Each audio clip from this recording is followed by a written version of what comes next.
Hello, hello, I'm Cody, and this is the Mutant Menace presents Let's Talk About X, our chance to talk about some newly released X-Men books that just came out, so let's take a look.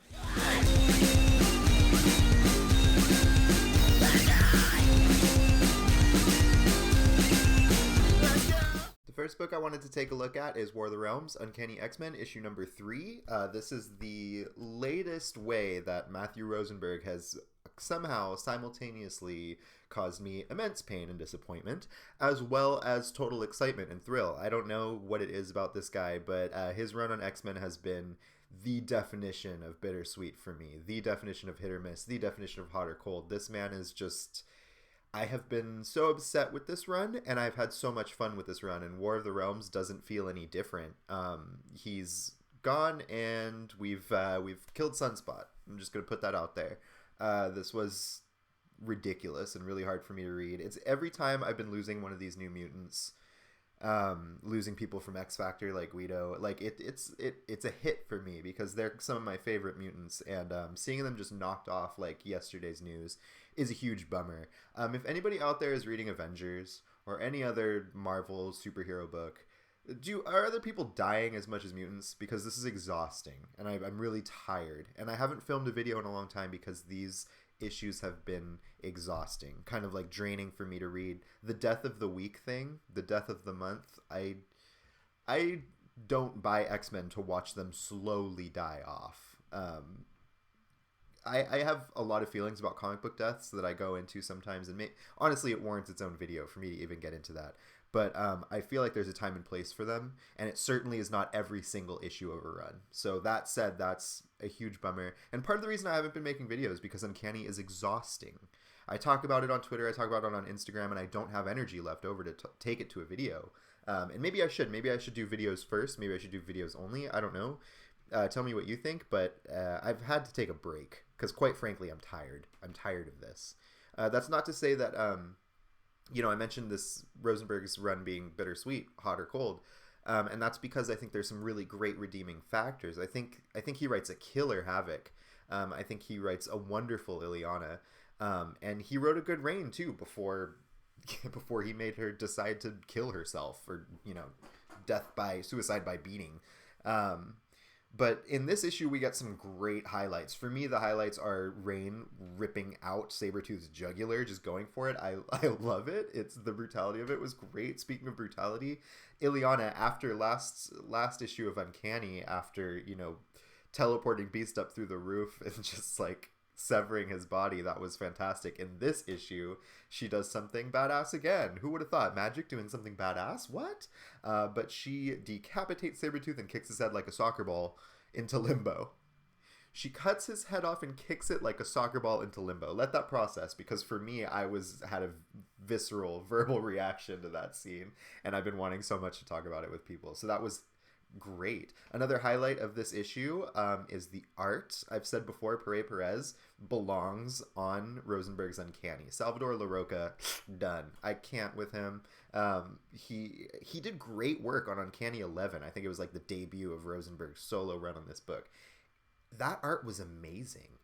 It's like that one was in the making for a long, long, long time, and he could really hone in and just go for it. And then after that, LaRocca's art was plummeting for me almost every issue. Perez gives us beautiful artwork on these War of the Realms books. I really think Uncanny would have benefited from somebody like him. He has a few splash pages throughout these War of the Realms tie-ins that just knocked my socks off. So that was amazing. The colors are great as well. Rochelle Rosenberg's on this book, so you can't go wrong. Her colors are alive. I feel them. They're vivid. So yeah, this was like a good book with some really poor choices that I hate. So there's that. Before we move on, there's another thing I should mention about this book concerning Rain Sinclair and the way that she recently died. Is this book really solidifies the fact that she willingly died to be with Rimari and her son Pere, because in this book they come to her and they offer to be with her, but she can't interfere in this war and help her friends. She chooses to help her friends, which is pure Rain. She helps her friends out, thus losing her love and her son, but eventually realizes that to her it's all pointless because nothing gets better, nothing ever ends, and she realizes that if she's with Rimari and Pere, things would have ended, and at least she would have felt their love and their presence and wouldn't have to fight anymore. So long story short, she chose her friends, and then she chose Rumari and her son over her friends by tearing herself away from her friends and taking her own life. Does that sound like Wolfsbane? I'll let you be the judge. You decide in this light. This is a conversation we should probably have about her character and about her choices, or the choices that Rosenberg made her make. So yeah, there's that. Moving on to Age of X-Men X-Tremists, issue number 5 by Leah Williams and Georges Jeanty. This book is fantastic. In the Age of X-Men, love and sex and romance, it's all banned. It's all forbidden. And Leah Williams took characters whose sexuality informs a lot of their identity. Who they love is a large part of their identity because it comes from struggle, and the struggle to exist, to merely exist, and to have all of that ripped away from you in a world where that's completely forbidden, ripped from your life. The gravity is not lost on Leah Williams, and she makes that very, very clear.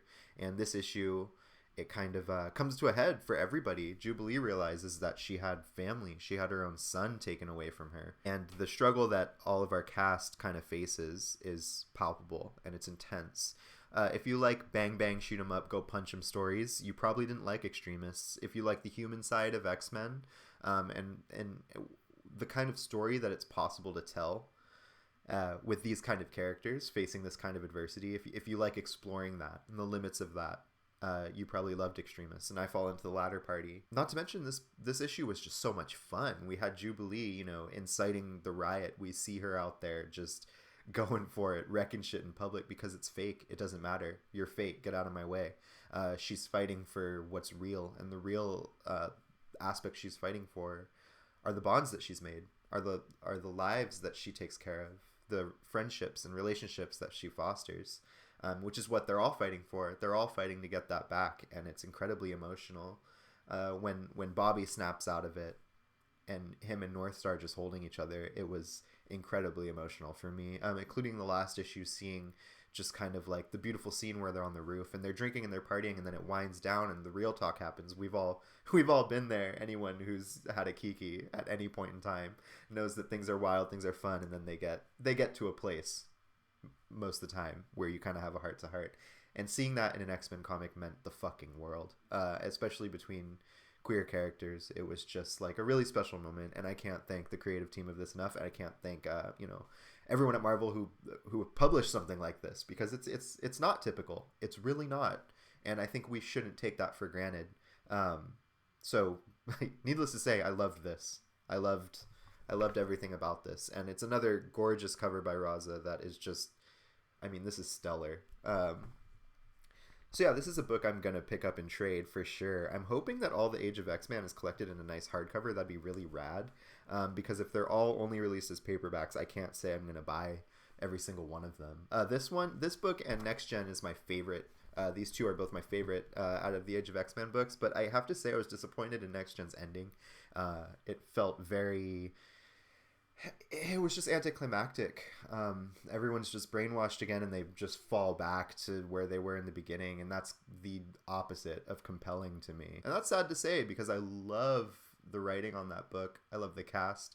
The art by Marcus Toe was fantastic. Ed Brisson is one of my favorite writers on any X book right now. So to see a last issue that much of a kind of a flop, in my opinion, was really bummer. But you know what, X-Tremists came, and it ended on a strong note, and it ended on a note. The last words in this book are "I love you," and for the last words of an Age of X-Men book to be "I love you," the impact of that was not lost on me. So that was fantastic, and made up for the War of the Realms and the heartbreaking bullshit I had to sit through. Again, fun times for Uncanny.